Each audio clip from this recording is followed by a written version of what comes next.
അപ്പോഴാണ് നെഞ്ചിൽ നബി തങ്ങൾ കൈകൊണ്ടടിച്ചുകൊണ്ട് പറഞ്ഞത്, ലിയഹ്നികൽ ഇൽമു യാ അബൽ മുൻദിർ, അബുൽ മുൻദിറെ നിങ്ങൾക്ക് ഇൽമിന്റെ മഹത്വം അല്ലാഹു നൽകട്ടെ. നെഞ്ചിലടിക്കാന്ന് പറയുമ്പോഴേ നമ്മുടെ കാസർഗോഡ് ജില്ലയിലെ മഹാനായ സയ്യിദ് ഉമർ കുഞ്ഞിക്കോയ തങ്ങളുണ്ട്, കുമ്പോൽ തങ്ങൾ എന്നറിയപ്പെടുന്ന, ഞാൻ എപ്പോഴും ഇടയ്ക്ക് ഉദ്ധരിക്കാറുണ്ട്. അള്ളാഹു അദ്ദേഹത്തിന് ദീർഘായുസ്സും ആഫിയത്തും കൊടുക്കട്ടെ.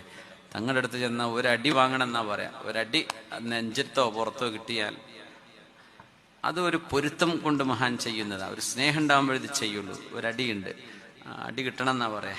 അത് വേദനിക്കുന്ന അടിയല്ല, സ്നേഹത്തോടുകൂടെ ചെയ്യുന്നൊരു തലോടലാണ്. ഭയങ്കര ദുആക്കുത്തര, നാവിന് ഭയങ്കര അസറുള്ള മഹാനാണ്. അള്ളാഹു ദീർഘായുസ്സും ആഫിയത്തും കൊടുക്കട്ടെ. അള്ളാഹു ദീർഘായുസ്സും ആഫിയത്തും കൊടുക്കട്ടെ. ആമീൻ യാ റബ്ബൽ ആലമീൻ. സയ്യിദ് ഉമർ കുഞ്ഞിക്കോയത്തങ്ങൾ, ഒരു ജ്യേഷ്ഠനുണ്ട് സയ്യിദ് ആറ്റക്കോയത്തങ്ങൾ കുമ്പോൾ, അവിടെ അനുജനുണ്ട് സയ്യിദ് അലിത്തങ്ങൾ, സയ്യിദ് ജാഫർ തങ്ങൾ,